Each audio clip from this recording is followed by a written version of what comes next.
In October 2020, Sony released the a7S III, a new flagship hybrid camera capable of taking photos and video in frame rates and formats previously not seen in DSLR style cameras. In March 2021, 5 months later, they released the Sony FX3, essentially exactly the same camera with the same sensor and image in a cinema body. Except it wasn't in a cinema body. It didn't have any SDI ports or time code. It had no new cinema features. The body wasn't really smaller and it wasn't bigger. It was still a mirrorless photography style body, just a little blockier. In fact, the biggest change in this non-cinema mirrorless photography style body was the removal of the rather good EVF and adding an XLR top handle. This is what somehow qualified it as a new cinema camera, despite at the time of its release not having basic cinema functions such as shutter angle, true 24 frames per second, or even cinema 4K shooting modes. And the reward for Sony fanboys who wanted to upgrade, charging them $400 more than the Sony a7S III. Marketing genius. In October 2021, the Sony a7 IV was released, a photo-orientated camera that also shot pretty excellent video, downsampling from a 7K sensor. This didn't have the same great low-light capability of the FX3, and its biggest downside was its rolling shutter. However, because this was a photo-orientated camera, that criticism didn't really matter. After all, it wasn't trying to be a cinema camera. The video features were more of a bonus. They released it again as the A7C II in October 2023, same camera, same specs, but a smaller body with a worse EVF. Then Sony's coup de grace. In the most Sony move of all Sony moves, in May 2025, almost 4 years after releasing the Sony a7 IV, they released it again as the Sony FX2. Same sensor, same image, albeit with slightly tweaked color science, same shooting options, same bad rolling shutter. The innovation? Well, they just slapped an oddly shaped EVF back onto its body and gave it the same internal fans and build as the FX3 to avoid any overheating, and charge you $300 more. Well, that's if you live in the US, because here in New Zealand, for example, the FX2 retails for almost double the cost of an a7 IV, and that is the case in many countries outside the US. Do they think we're stupider overseas? China has total respect for Donald Trump and for Donald Trump's very, very large brain. This perhaps sets a new record for releasing the oldest new camera on the market with the least new features, reversing the removal of an EVF they originally said made it more cinema in the FX3, and then charging the highest amount for it. Sony have basically been releasing the same cameras in different bodies with very little innovation or improvement for the last 5 years. But this isn't just a Sony problem. Panasonic released the S5 II, then the S5 IIX, then they neutered many of those camera features to turn it into the S9. Then the S1 II came along as the sequel to the S1H. It's full of great brand new shooting frame rates that have the potential to make it overheat in 15 minutes, and yet still fails to deliver an objectively better image than the S1H that came out 5 years earlier and never overheats. Then there's the S1 IIe, which is basically just an S5 IIX, again with a handful of extra features. Even Blackmagic released the Pixar 6K, which was almost exactly the same as their 6K full frame, but in a different shape for more money. DJI just released the DJI Mic 3, which is actually a DJI Mic Mini, but with 32-bit float and removing one of the most important features of the DJI Mic 2, a 3.5mm audio jack to plug actual lav mics into this lav mic system. Marketing genius. And I hope I'm illustrating my point. Camera gear companies aren't releasing equipment when they've truly improved it or innovated their products. Hell, they might not even be releasing equipment before they've thoroughly tested it. 88 degrees and full sun, and it's, you know, a very typical summer wedding kind of weather. 4K 60, 200 MBS, autofocus. They are all set to the cropless. And as you can see, the cameras all died somewhere around 7.5 to 8.5 minutes. They're releasing it to a predetermined annual schedule, regardless of its quality, to try and make the most amount of money from you, the consumer. But if Panasonic can't top the image of the S1H from 5 years ago, and Sony can't make a camera better than they made 4 years ago, and the Pixis is really just a 6K full frame, then that begs the question, why buy anything new? And the answer is, well, you probably shouldn't. And I know that's difficult when you have jerk-off gear gooners like me shilling every 3 weeks for a new product. But it's okay not to have the latest and greatest gear, because what I hope I've illustrated is that a lot of the time, the newest gear isn't really better. And I think we are now actively and quite obviously seeing camera manufacturers struggle so hard to improve their cameras for the next version of them that they're sometimes making them worse. And if they're not making them worse, they're definitely not offering a true worthwhile upgrade given the associated costs. I mean, if the statement, all cameras are good now, is true, then there has never been a better time to look at buying an old camera. So while I do like to test many of the new cameras on the market, I have made a conscious effort to also cover a variety of different older cameras available used for a fraction of the cost of whatever the latest Sony is offering. And I can tell you, they all have one thing in common. They are all still good cameras that produce an excellent image that is going to rival anything you can buy new. And I do worry that all this gear shilling is going to lead to a huge problem. A generation of filmmakers who think the way to make good films and quality content is simply to buy the newest equipment.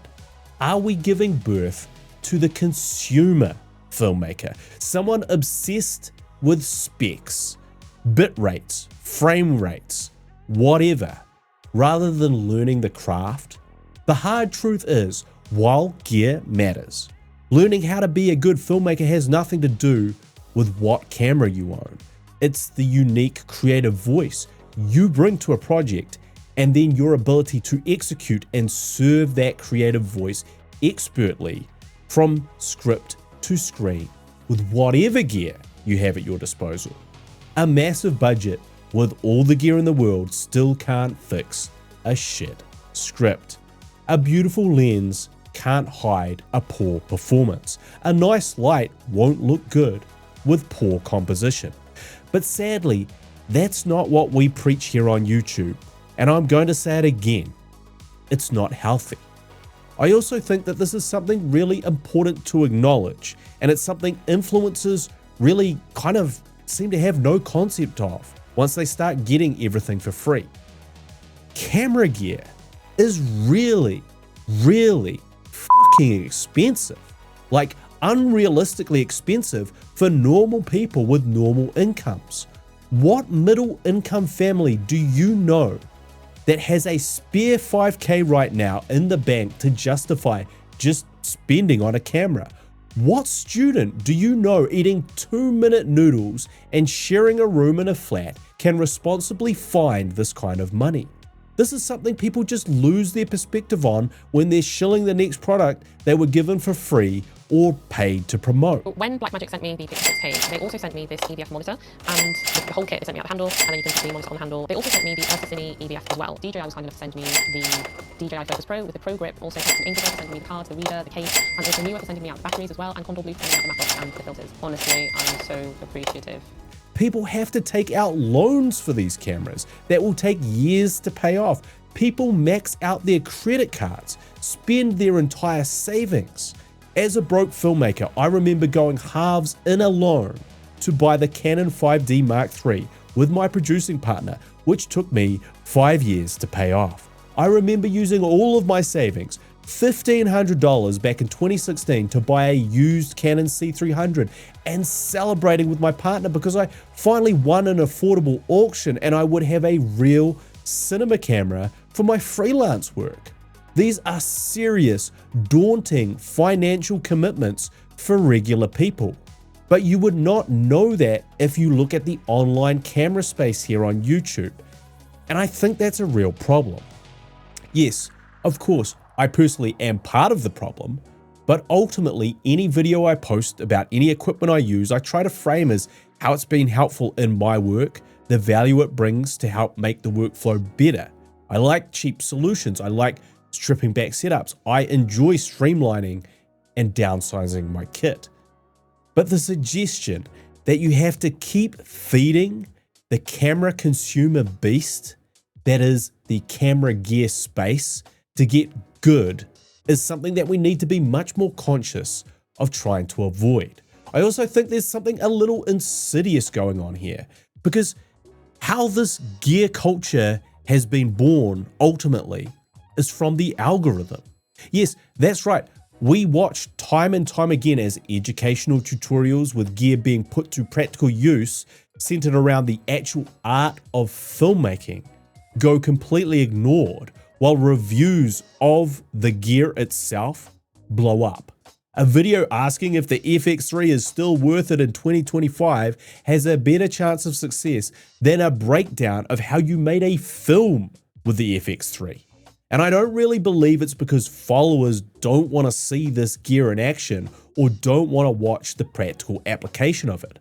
I think they don't get shown those videos. I think the algorithm favors gear showcases and people don't get views on the non-gear specific showcase content. Then it trains YouTubers to make gear reviews. It trains audiences to consume gear reviews, and it encourages large brands to want to invest in YouTube content, which then benefits both them and YouTube. This is the snake eating its own tail. I don't think YouTube was always like this, just like the cinema didn't used to be 10 superhero movies and nothing else. We trained the audience to expect that. Now that's what we expect, while quietly wondering what happened to all the non-superhero movies and how come they're not at the cinema anymore. So this video is an attitude adjustment. John Cena driving Rikishi to the mat. And if you complain in the comments, maybe I'll turn it into an SDFU. There's John Cena now. It's the STF. It's an STF. This is your PSA. You don't need to buy the newest camera. In fact, you don't need to buy even a new-ish second-hand camera. One thing that these constant camera releases have done is greatly devalued any previous camera model on the used market. While that sucks for those looking to sell their $5,000 camera, which is now worth $2K only 2 years after buying, it's great to be a buyer getting a $5K camera for $2K. So for the aspiring filmmakers out there who are looking at the price of these new cameras and thinking that owning one will make you legit, let me be the first to tell you, it won't. And let me be the first to suggest saving thousands of dollars by going for something older. The truth is, a lot of these older cameras are going to make you a better filmmaker anyway, because they're not going to hold your hand through the process of shooting with them. This is a good thing because it means you're going to acquire a lot more knowledge and skill figuring out how to get the best image out of them. The discipline of being a filmmaker lies in the manual controls of a camera, not its automatic conveniences. If you don't have 12800 ISO, guess what? You're going to have to learn how to light your scenes properly. Sorry, the camera is not going to do it for you. And maybe you look at a camera without autofocus and God forbid you'll have to learn how to manually focus your lenses. You know, like every camera operator used to. Hell, You might even have to use cinema lenses instead of photography lenses. Gasp. And the truth is, all the slightly more difficult things about using these cameras, the features they might be missing, are going to be the exact skills you need to learn to improve. So with all that said, let me suggest a few old, used, cheap cameras you should seriously think about before going out and blowing your whole wad on the latest and greatest. If you want a small size mirrorless style camera with exceptional image, in terms of value for money, you really can't beat a Panasonic S5. This camera is small, but has great battery life, great image stabilization, and a solid, very pleasing image. Many would argue, myself included, that despite only being able to film in long GOP, the image on this camera beats the image from the newer S5 II and S5 IIX. It will also mean your file sizes won't get out of control, even when you're filming in 4K. The only real downside to this camera is it has a 30-minute recording limit. You can bypass using external recorders, and you won't get very good autofocus. But as a very affordable small camera to learn on, you really cannot beat the original S5, especially considering how affordable these are now on the used market. If you want the more professional version of this camera, the S1H adds some handy features, a slight bump in image quality, and a really robust body, but it is significantly larger. But it's also one of my favorite cameras to use even now in 2025. If you're looking for something that feels a bit more like a cinema camera, then why not save a huge amount of money and look at a Blackmagic 6K full frame instead of a Pixis. I've talked in length about why I kept this instead of upgrading to the Pixis 6K, but to be honest, going even further back to the Blackmagic 6K Pro might be the best option for aspiring filmmakers. It offers more shooting modes than the full frame. It can film in ProRes, not just B-RAW, and it has built-in ND filters, which the full frame version does not. It also is now incredibly affordable.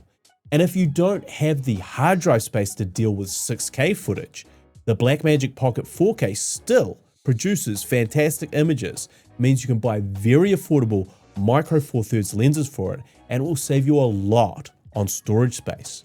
And look, with that in mind, I do have to give an honorable mention to the OG Blackmagic Pocket, which I recently reviewed and loved. Just know that if you wanted to go that way, it's going to take a bit more work to get the best results with, and you'll need a separate audio recorder when using it.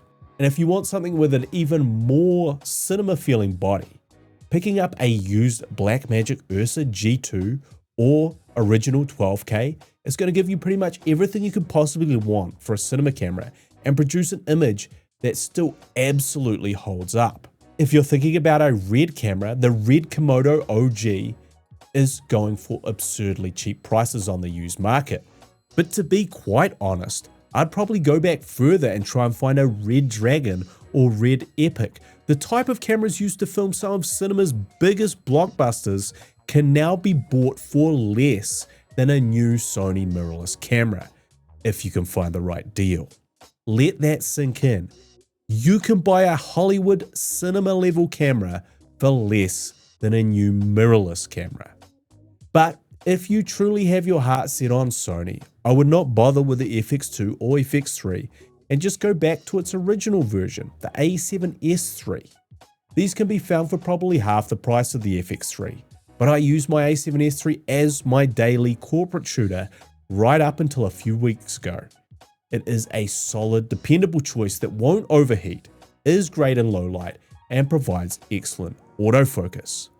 So next time you feel that gas activate, suppress it, hold it in. Don't let it escape at the wrong moment and embarrass you in front of all your friends. Daddy likes right there. Take a look on the used market and fall in love with some of the exceptional cameras you can now buy for a fraction of the price of something new, and use some of that extra money you saved to help build out the other filmmaking necessities such as lighting, audio, and lenses. But I want to hear from you. What older cameras are you using? What treasures have you found on the used market that now make up your camera kit? I'd love to know what's serving your filmmaking work. The steals, the cheap deals, the unexpected finds. That is where the magic's at. If you found this video helpful, then give it the old L and S. If you want to support me, you can use my affiliate links, watch my films, or even book a one-on-one consultation with me. As always, I am the Savage Filmmaker, and I'll see you when I see you.